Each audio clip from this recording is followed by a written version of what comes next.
size artık pazarlamacıların birkaç kez duyduğu bir hikayeyi anlatacağım. Amerika'da bizim Migros gibi çok büyük bir süpermarket var. Adı Target. Target'ın hedef kitlesi özellikle kadınlar. Kadınlara yönelik çok büyük data üzerinden çalışmalar yürütüyorlardı. 90'lı yıllarda bir kadıncağız işte alışverişini yapmış, gitmiş evine. 3-4 gün sonra eline bir zarf geliyor. İşte yeni çocuğunuz hayırlı olsun, tebrikler falan diye. Kadın düşünüyor şimdi, bunlar ne alaka? Nasıl böyle bir şey yapabilirler? Benim adıma gelmiş bir mektup. Hemen babasına gösteriyor. Babası hali sinirleniyor, gidiyor marketi basmaya. Kavga, dövüş falan derken mahkemelik olacaklar, olmayacaklar. Birkaç gün, hatta birkaç ay sonra öğreniyorlar ki kadın gerçekten hamile. Ve kadın evli falan da değil. Babası falan bir yıkılıyor, bilmem ne oluyor ama buradaki mevzu şu. Market kadından önce onun hamile olduğunu nasıl biliyor? Data sayesinde.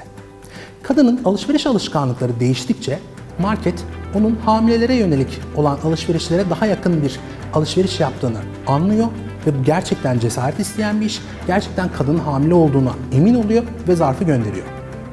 Bu zarfı göndermesi tabii ki kadını birazcık daha memnun etmek, bak seni düşünüyoruz demek için yapılmış bir hareket ama oldukça cesur ve çok da büyük bir sansasyonel bir olaya dönüşüyor. Bu sayede aslında biz şunu görebiliyoruz. Bundan 10 sene önce, 15 sene önce sadece alışveriş alışkanlıklarına bakarak insanların hamile kalıp kalmadıklarını insanlardan önce öğrenebilir haldeymişiz. Şimdi geldiğimiz duruma bir bakın. İnsanların cep telefonları elimizde, Facebook'ları, Google'ları hepsi elimizde, bilgisayarları elimizde. İnsanlara dair çok daha fazla dataya sahibiz. Yani markalar aslında daha neler öğrenebilirler. Burada önemli olan şey bu büyük veriyi elde etmek ve bunu işleyebilmek. Örneğin iklimlendirme soğutma sistemi üzerine çalıştığınızı düşünün. Öyle bir markanız var. Klima üretiyorsunuz, kombi üretiyorsunuz. İnsanların sıcakta ya da soğukta olduğunu bilebilir misiniz? Telefonlarına yükleyecekleri bir uygulama üzerinden telefonlar oda sıcaklığını bilirler ve size bildirirler. Eğer bir kişi 40 derecelik bir ortamda bulunuyorsa ona klima reklamı gösterebilirsiniz. Şu an çok sıcak bir ortamdasın, serinlemek ister misin? Ya da 2 derecelik bir odada ona da kombi reklamı gösterebilirsiniz. Artık sizin de doğalgazla tanışma vaktiniz gelmedi mi falan diye. Bu direkt olarak aslında data üzerinden kişi özel reklam örneği. Artık biz insanların her şeylerini neredeyse bilebiliyoruz. Artık insanlardan daha fazla insanlar hakkında bilgi sahibi olduğumuz için onlara yönelik kişiye özel reklamlar yapabiliyoruz. Bunun için DSP'ler kullanabiliyoruz. Bunun için belki Facebook'ta hedeflemeler yapabiliyoruz. Bu sayede insanlara çok daha az maliyetle, çok daha yüksek dönüşüm getiren reklamlar gösterebiliriz. Peki bu büyük veriyi nasıl elde edebiliriz? Aslında bizim elimizde çok büyük avantajlar var şu anda. Facebook var, Twitter var, Instagram var, LinkedIn var. Bunların hepsinin birer API var. Bu API'ler üzerinden insanlara faydalı uygulamalar sunarak onların izinliyle birlikte verilerini elde edebiliriz. Burada sadece Cambridge Analytica olayından sonra Facebook ve Instagram'daki alabileceğimiz verilerin sayısı bayağı bir düştü.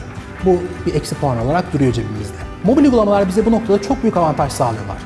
Mobil uygulamalardan herhangi birisini indirmeden önce bir verdiğiniz izinlere göz gezdirmenizi istiyorum. Mobil uygulamalar bazen sizin kameranıza erişim, galerinize erişim, telefon rehberinize erişim, telefonla alakalı her şeye erişim isteyebiliyorlar.